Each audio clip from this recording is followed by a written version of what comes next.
지난 17일이죠. 김정은 북한 노동당 총비서가 조 바이든 미국 행정부의 출범 이후 처음으로 공식 석상에서 대화라는 단어를 거론했습니다. 김 총비서는 노동당 전원회의에서 미국 새 행정부의 대북 정책 방향을 검토했다면서 대화에도 대결에도 다 준비되어 있어야 한다고 말했습니다. 바이든 행정부는 진작부터 대북 정책 검토 결과를 직접 만나서 설명할 테니까 만나자 이렇게 접촉 시도를 했는데 북한에서는 실무진 차원에서 잘 접수했습니다 이렇게만 얘기하고 아무 반응도 보이지 않았는데 이번에 김 총비서가 직접 대화를 거론한 겁니다. 앞으로도 넘어야 할 산은 정말 많겠지만 일단 하반기에 북미 간의 대화가 재개될 가능성은 상당히 커 보입니다. 우선 김 총비서가 미국의 대북 정책 방향에 대해서 검토를 끝냈다라고 하면서 대화를 거론한 점에 주목할 필요가 있습니다. 만약에 북한이 미국의 대북 정책을 살펴봤더니 일고의 가치도 없더라 이렇게 판단했다면 대화라는 말을 꺼냈을 리가 없죠.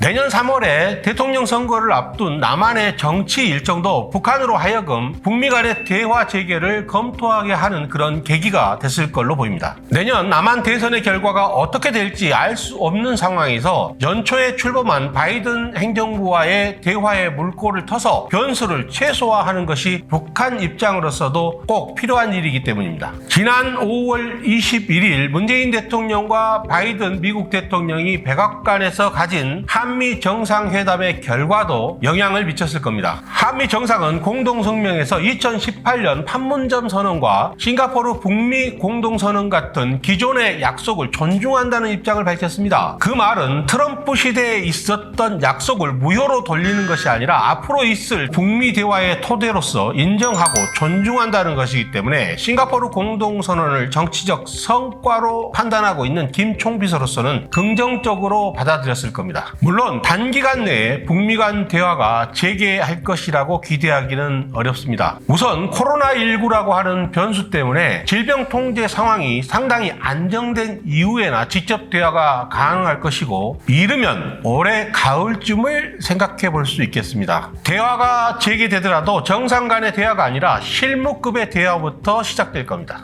밑으로부터의 대화, 아래로부터의 대화는 바이든 행정부의 기본 방침이기 때문이죠. 북한은 한미연합 군사훈련 중단을 비롯한 대북 적대시 정책 철회를 전제 조건으로 요구할 가능성이 크지만 미국은 지난 21일 성킴 대북 특별대표가 얘기한 대로 언제 어디서든 조건 없이 만나자는 그런 제안을 계속할 것으로 보입니다. 대화의 전제 조건을 두느냐 마느냐가 첫 문턱이 될 겁니다. 북한이 미국과 대화에 나설 준비가 됐는지를 알 수 있는 꿀팁이 하나 있습니다. 북중 간의 고위급 교류가 언제 열리는지를 보면 됩니다. 북한은 미국과 대화하기 전에 항상 중국과 먼저 협의를 하기 때문입니다. 7월 11일에 북중 우호 협력 조약 갱신이 20년 만에 이루어지는데 그때를 계기로 해서 북한의 고위급 인사가 베이징을 방문하든지 아니면 중국의 고위급 인사가 평양을 방문하든지 할 겁니다. 그때 누가 오고 가는지 어떤 주제가 다뤄지는지를 보면 북미 대화의 재개 시점을 점쳐볼 수 있을 겁니다.